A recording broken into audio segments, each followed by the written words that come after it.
I wanted to put together a video that covers what weapons you should bring into the final Taniks encounter in Deep Stone Crypt. Then, Dado put out a video before me. Can't be mad about it, these things happen. If you haven't seen that video, go watch it. It's Dado, who doesn't like that guy? But yeah, I wanted to make a video with my own testing, mostly because I'm a control freak and I was already working on one anyway, so I'm not about to throw all that work I was working on into the trash. Anyway, the question being, if you wanted to one-phase Taniks in the Deep Stone Crypt raid final fight, what weapons would I recommend, and what weapons would I not recommend from a pure DPS weapon perspective? When I was testing all these loadouts, by the way, I wanted to have a really controlled environment, like a stupidly controlled environment. What do I mean by that? Alright, dig this. The goal is to do as much damage as you can to Taniks, weapon-wise, in a predetermined period of time. Because if you're using the exact same length of time with each and every DPS test,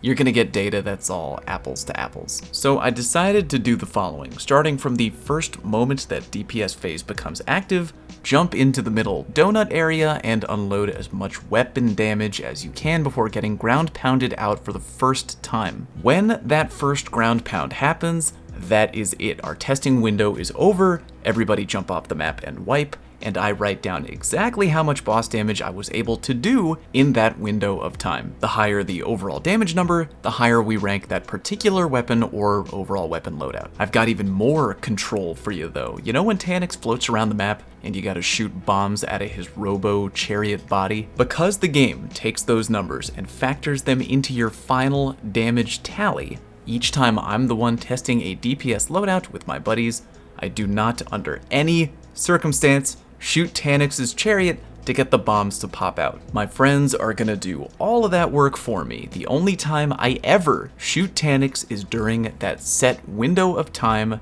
in the DPS phase. Kind of a prima donna move, I know, but it's all in the name of science. If I shoot the bombs off of Taniks' cart, that would interfere with the final damage numbers, and Lord knows I can't have that. It's all about eliminating every variable we can. Speaking of which, every DPS loadout I tested had to be a minimum of 1250 power level. Reason being, 1250 power level, including your artifact, is the ceiling power level for the final Taniks fight, meaning it doesn't matter how much higher you make your power level. You could be power level 9000, you're still not going to do any more damage than a Guardian with an identical loadout sitting at power level 1250. I tested that in the final encounter with multiple power levels and multiple weapons. It's true, don't argue with me about it. If you're at 1250, you're at maximum. Anything higher than that is just showing off. When it comes to finally damaging Taniks, I had two factors in play at all times for the sake of more consistency. Those two things: one teammate tagging the big boy with a divinity,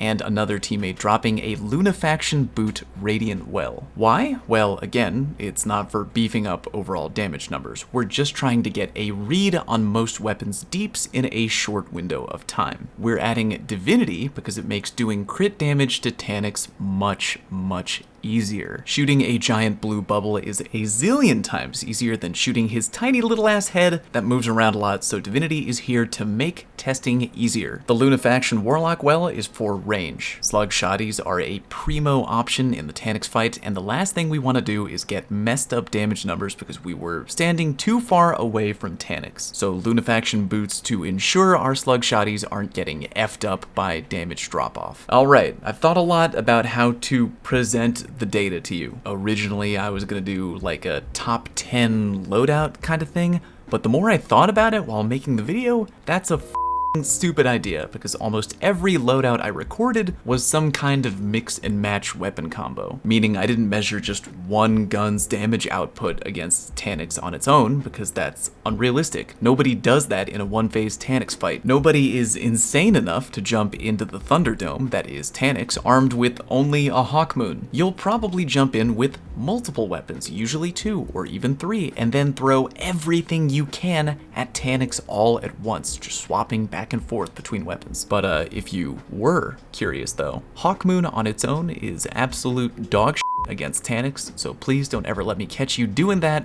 For real. Rule of thumb, 1 amazing bullet is not worth 7 trash tier bullets. Write that down. It's like eating a pound of rotten meat so you can have 1 bite of a freshly made McRib. Anyway, where the hell was I? Alright, I'm going to save everyone a whole lot of time and jump to the top tier option, which is, surprise, surprise, Anarchy Slug Shotgun, Slug Shotgun. One of those shotguns, by the way, being the first in, last out energy shotgun, which I will hereafter refer to as the Philo.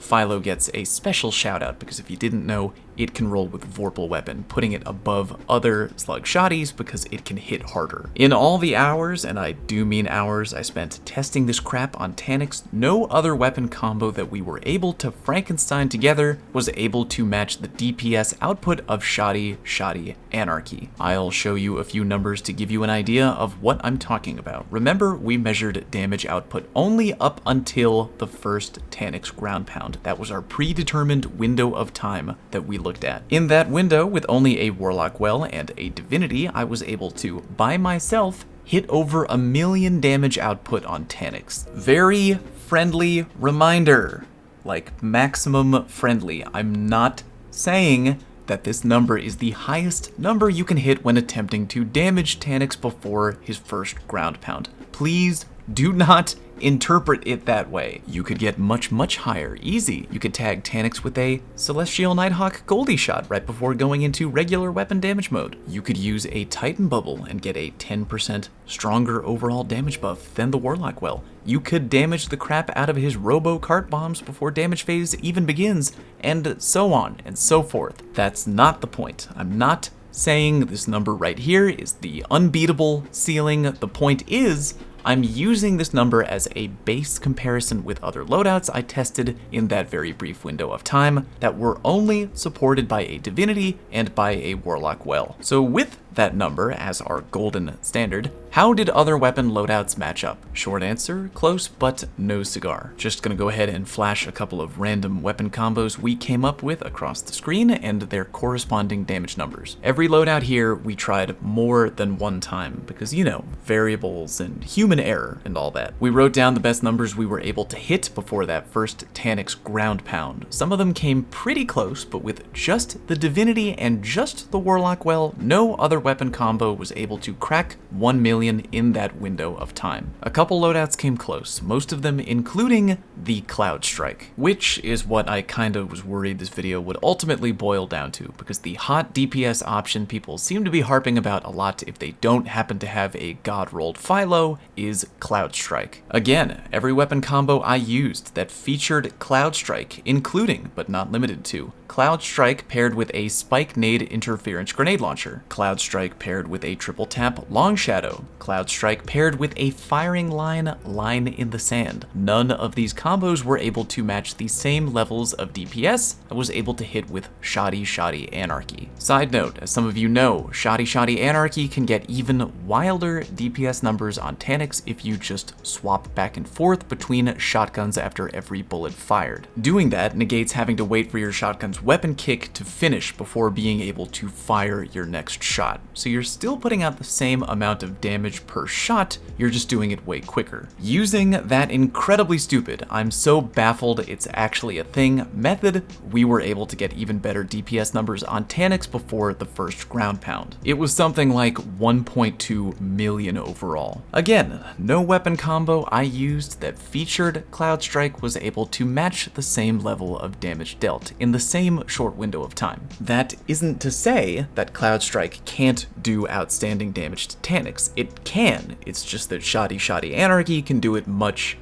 faster, if you care. And with that, I'm going to conclude with what really is my only point. There are tons of loadout combos that can collectively one-phase Taniks, and as long as you end up successfully one-phasing him with your team, who the hell cares what you use? As Dado so eloquently put in his video tackling Deep Stone DPS, Taniks has to take an estimated 7.5 million damage before entering Final Stand mode. Between 5 players, because one dude should be running Divinity, each DPSing player only needs to dish out about 1.5 million damage total to put Taniks in final stand. And that number is not even totally 100% accurate, by the way, not to be a stickler, but yeah, it's even less than 1.5 million per person, because the guy running Divinity is going to be doing some damage too. That takes away from the 7.5 mil total. And your job's going to be a hair easier because you're doing a bit of pre-damage by shooting bombs out of his robo chariot before DPS phase even begins. Feel like I'm going way off track yet again. TLDR, many weapon loadouts can do great DPS on Taniks, but I am still going with